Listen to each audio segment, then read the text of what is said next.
The grand hall glowed under the chandelier's golden light. But the guests' eyes were not on the glitter. They were fixed on the canvases that lined the walls. Each painting was awash in shades of red, crimson, scarlet, ruby, and blood. Not a single hint of blue or green, only the endless variations of red. Whispers spread among the high-class patrons, unsettled yet fascinated.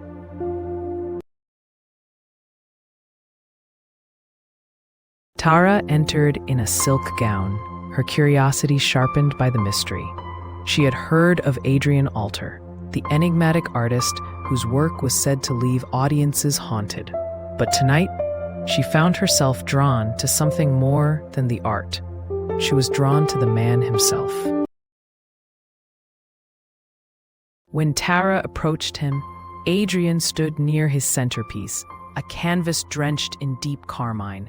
His tall frame, sharp jawline, and piercing gaze made him stand out even among the wealthy crowd. "You see only red," Tara teased, her lips curling into a half-smile.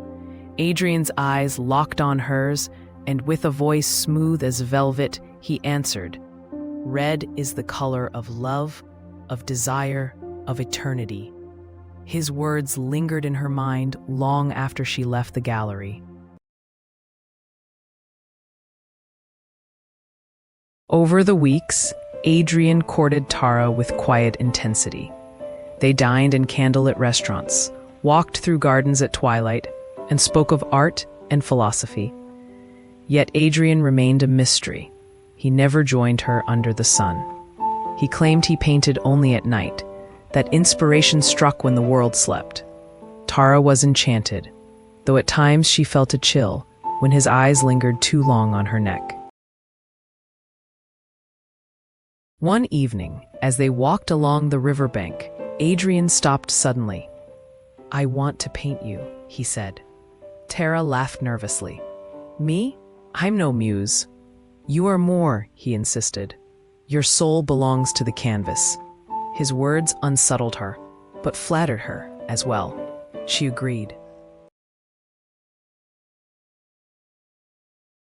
Adrian's mansion stood on the edge of the city, a Gothic structure draped in ivy.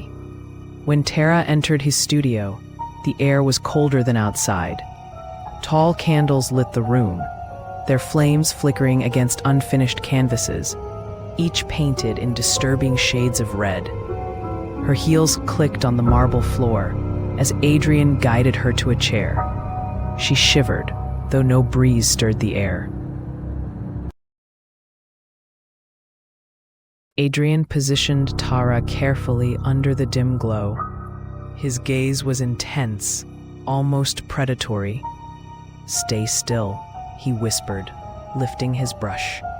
He painted slowly, his eyes darting between her face and the canvas, as though capturing more than her likeness. Tara felt uneasy. At times she thought she saw hunger flash across his expression, but she brushed it aside as an artist's passion. Hours passed. Tara felt weak, her eyelids heavy. Adrian set down his brush and approached. His hand brushed her hair aside, fingers lingering against her neck. "You are perfect," he murmured. Before she could respond, his lips brushed her skin.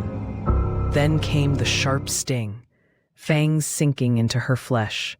Tara gasped, her body trembling as Adrian drew from her, his embrace both tender and terrifying. Her vision blurred, and through the haze, she saw him return to the canvas, dipping his brush into a goblet filled not with paint, but with her blood. With each stroke, the portrait came alive. Crimson hues bled into form, her eyes, her lips, her very soul immortalized in red. Tara could not move, her strength draining, but she watched in horror as her likeness stared back from the canvas, more real than any reflection. The last thing she saw before darkness claimed her was Adrian's satisfied smile. Weeks later, the city buzzed with talk of Adrian's new masterpiece. At his next exhibition, a massive portrait dominated the hall, Tara, painted in exquisite crimson detail. Guests whispered in awe, marveling at how lifelike she appeared. Some swore her eyes followed them across the room. Others claimed her lips almost parted to whisper a warning. Adrian stood nearby, glass of red wine in hand. His smile was sharp, his gaze unreadable. As the crowd applauded, he raised his glass slightly, the liquid within glowing like fresh blood.